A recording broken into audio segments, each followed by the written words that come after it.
শক্তিশালীভাৱে মটক ৰাইজক একত্ৰিত কৰাৰ মানে আমি এটা চেষ্টা চলাইছোঁ।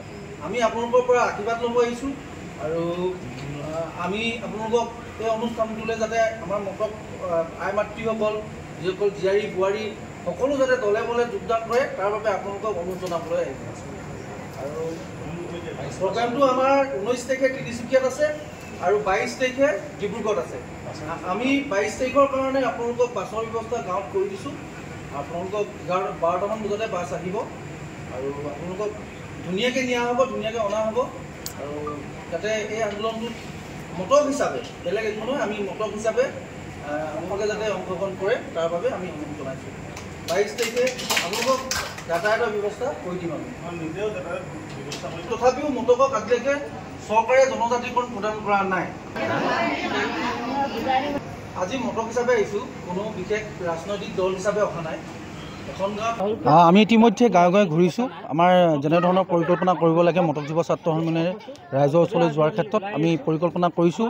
চৰকাৰক আমি দৃষ্টিগোচৰ কৰিব পৰাকৈ আমি আমাৰ ৰাইজ তাত উপস্থিত থাকিব। প্ৰায় 50,000 মানুহ আমি তিনিচুকীয়া চহৰ উত্তাল কৰিবলৈ সাজু আছে। এই প্ৰতিবাদী মঞ্চৰ পৰাই অসম চৰকাৰক সকীয়াই দিম যে তেওঁলোকৰ ফাঁকিবাজি কথা, তেওঁলোকৰ এই 2 নম্বৰী কথা আৰু মটক ৰাইজে নুশুনে আৰু আমি মোৱামৰীয়া বিদ্ৰোহ কৰিম। বিদ্ৰোহৰ শেষৰ সংগ্ৰামখন জনজাতিকৰণৰ শেষৰ সংগ্ৰামখন কৰিম আৰু মটক সমাজে যে মোৱামৰীয়া বিদ্ৰোহ কৰিছিল আৰু সেই এটা ৰাজতন্ত্ৰক উখুৱাই দিবলৈ সক্ষম হৈছিল। গতিকে পুনৰ আমি এই মোৱামৰীয়া বিদ্ৰোহ কৰিবলৈ গৈ আছোঁ। চাওক, আমি আচলতে চৰকাৰক এটা কথা আমি স্পষ্ট কৰি দিব বিচাৰিছোঁ যে চৰকাৰৰ কথা মতেই আমি আচলতে বিভিন্ন সময়ত আমি প্ৰতিবাদ কৰিছিলোঁ, যদিও আমি চৰকাৰৰ কিছুমান আলোচনাৰ মাধ্যমত আমি কিছুমান কাৰ্যসূচী আমি স্থগিত ৰাখিছিলোঁ। কিন্তু আমি এতিয়া আমি এটা কথাই বুজি পাইছোঁ।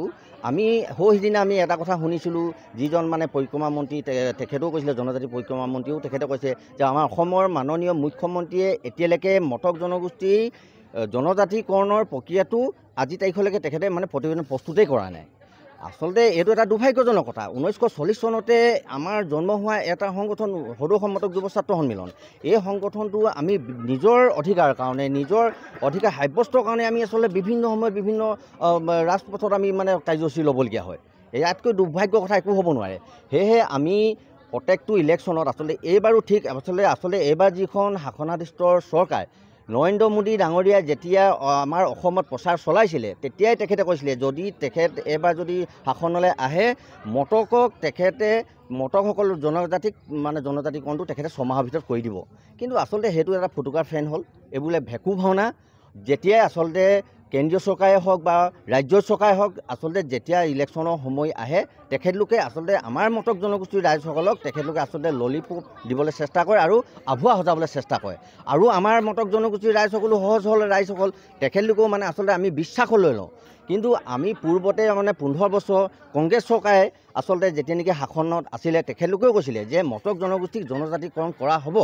ঠিক তেনেদৰে সেইখন চৰকাৰো গুচি গ'ল। ইয়াৰ পাছত আমাৰ বিজেপি চৰকাৰ আহিলে। বিজেপি চৰকাৰখনক আমি মাননীয় হিমন্ত বিশ্ব শৰ্মাক আমি আচলতে খুব আস্থা আৰু বিশ্বাসত লৈছিলোঁ যে এইবাৰ অন্ততঃ আমাৰ মটক জনগোষ্ঠীৰ ৰাইজক এইজন হিমন্ত বিশ্ব শৰ্মা, এইজন মাননীয় মুখ্যমন্ত্ৰী কাৰ্যকালতে আমাৰ জনজাতিকৰণ আমাৰ হ'ব।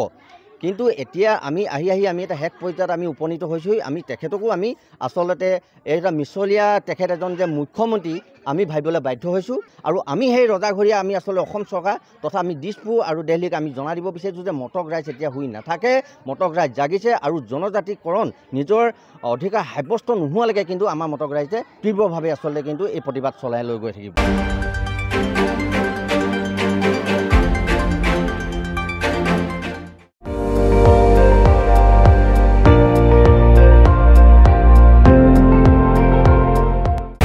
আপুনি চাই আছে ND24, সৰ্বশ্ৰেষ্ঠ নহয় সৰ্বোত্তমৰ দৌৰত।